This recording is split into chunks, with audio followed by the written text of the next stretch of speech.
नमस्कार मंडळी, मी वरद विजय चव्हाण तुम्हा सगळ्यांचं स्वागत करत आहे. मंडळी, काल रिलीज झाले होते 2 मराठी सिनेमे. एक म्हणजे कैरी. कैरीचा आपण रिव्ह्यू केलेला आहे. तो जर व्हिडिओ तुम्ही बघितला नसेल तर त्याची लिंक तुम्हाला डिस्क्रिप्शन बॉक्समध्ये मिळेल. आता येऊया या दुसऱ्या सिनेमाबद्दल, ज्याचं नाव आहे उत्तर.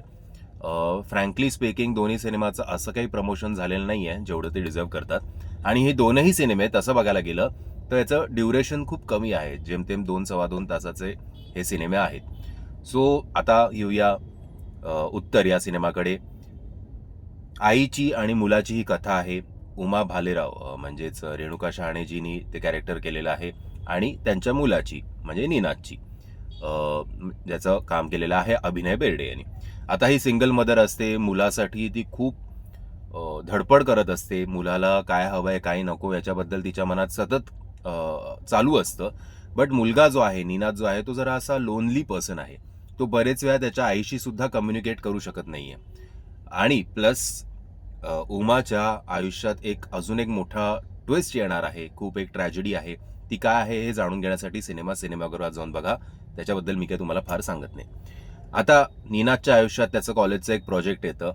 त्या प्रोजेक्टच्या निमित्ताने का होईना निनादला झक मारूनच असं बोलायला लागेल, झक मारून त्याच्या आईशी म्हणजेच उमाशी संवाद साधावा लागतो. आता या प्रोजेक्टच्या निमित्ताने हे जे आई आणि हा मुलगा आहे हे एकत्र येणार का? बरं, ऋता दुर्गुळेचा याच्यात काय हातभार लागणार आहे? या सगळ्या प्रश्नांची उत्तरं जाणून घ्यायची असतील तर हा सिनेमागृहात जाऊन बघा. क्षितिज पटवर्धनजींनी हा सिनेमा लिहिला आहे आणि डिरेक्शन सुद्धा त्यांचं आहे. डिरेक्शनमध्ये ते पहिल्यांदाच पदार्पण आहे त्यांचं. सो ओव्हरऑल डिरेक्शन वाईज चांगलं आहे. स्टोरी वाईज मला जरा ओके वाटला सिनेमा. बरेच वेळा इमोशन्स जिकडे आपल्याला, कारण हा फुल सिरियस आहे सिनेमा. सो सिरियस सिनेमामध्ये जर इमोशन्स कमी असतील तर मग ते आपल्यापर्यंत पोहोचणार नाहीत. बट जिकडे जिकडे हा सिनेमा इमोशन्सच्या बाबतीत कमी पडतो तिकडे तिकडे रेणुकाजींचा अभिनयाचा आणि ऋताचा अभिनय आणि प्लस स्पेशल मेन्शन करायला लागेल निर्मितीताई सावंत यांच्याबद्दल. कारण त्यांचा स्क्रीन टाईम जरी कमी असला तरी सुद्धा जेव्हा जेव्हा त्या येतात तेव्हा ते कॅप्चर करून टाकतात. आणि स्टोरीमधला, स्क्रीन प्लेमधला जो ड्रॉबॅक आहे तो या लोकांनी सुद्धा मतलब अभिनयाबरोबरच म्युझिक असेल, म्युझिक आहे तेजस आदित्य जोशी, असेम प्रतीक केळकर यांचं म्युझिक चांगलं झालेलं आहे. क्षितिज पटवर्धन जीचे लिरिक्स जे आहेत ते खूप चांगले आहेत, ते भिडतात इकडे.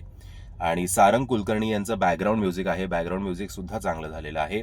अमलेंदू चौधरी यांचं सिनेमॅटोग्राफी चांगली आहे, प्रोडक्शन डिझाईन चांगलं आहे. ओव्हरऑल मी तेच म्हणेन की आत्ता मी तुम्हाला जेवढं सांगितलं की पॉझिटिव्ह याचे गोष्टी जास्त आहेत निगेटिव्ह गोष्टीपेक्षा.